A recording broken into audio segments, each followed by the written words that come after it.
Hi అండి. నమస్తే. నేను మీ తేజస్విని. ముందుగా అయితే ఛానల్‌ని సబ్స్క్రైబ్ చేసుకోండి. అలాగే వీడియో చూసిన తర్వాత లైక్ చేయండి, షేర్ చేయండి.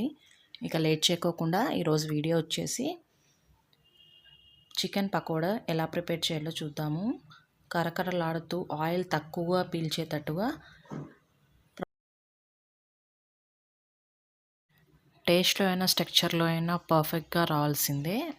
ఈ చూపించిన విధంగా ఈజీగా కూడా చేసేయచ్చు. ముందుగా అయితే చికెన్‌ని బాగా ఒక బౌల్లోకి అయితే తీసేసుకుందాము. ఇక్కడ తగినంత కారంని అయితే యాడ్ చేసుకుందాము. అలాగే కాస్త పసుపు, అలాగే సాల్ట్ కూడా తగినంత యాడ్ చేసుకుందాము.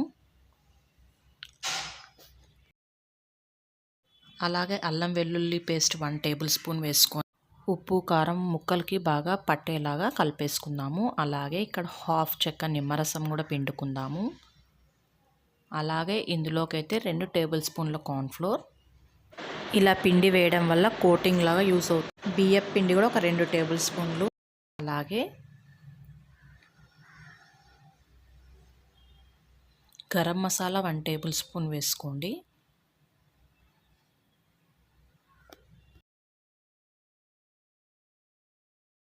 అలాగే ఇక్కడ ఒక 2 టేబుల్ స్పూన్ దాకా ఆయిల్ కూడా వేసుకుందాము. కట్ చేసి ఉన్న కొత్తిమీర, కొద్ది కరివేపాకు కూడా యాడ్ చేసుకుందాము. ఒక 4 పచ్చిమిర్చి చీలికలు కూడా వేసుకుందాము.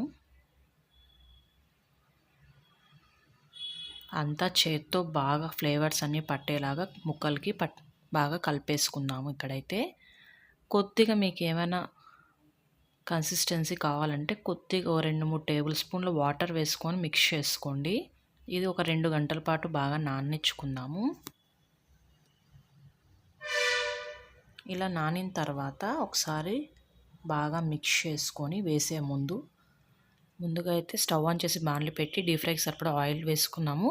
ఆయిల్ బాగా వేడెక్కిన తర్వాత మన పకోడీ ఒక్కొక్కటిగా వేసుకుందాము. మీడియం టు హై ఫ్లేమ్లోనే పెట్టేసుకోవాలి మంటనైతే. ఇలా ఒక వైపు అన్నీ బాగా కాల్చుకున్న తర్వాత రెండో వైపు కూడా టర్న్ చేసి బాగా వేపుకుందాము. పిల్లలకైనా పెద్దలకైనా ఈ చికెన్ పకోడా అంటే చాలా ఇష్టపడతారు కదా, అందుకే ఇంట్లోనే ఇలా ఈజీగా ప్రిపేర్ చేసి ఇవ్వచ్చు.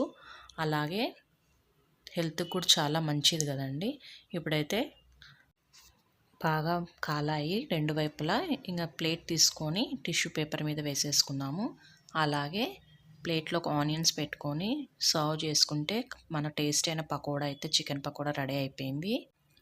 మీ కరకరలాడుతూ ఎలా వచ్చాయో మీరే చూడండి. వీడియో చూసిన తర్వాత మర్చిపోకుండా like, share and subscribe my channel. Thank you so much for watching this video.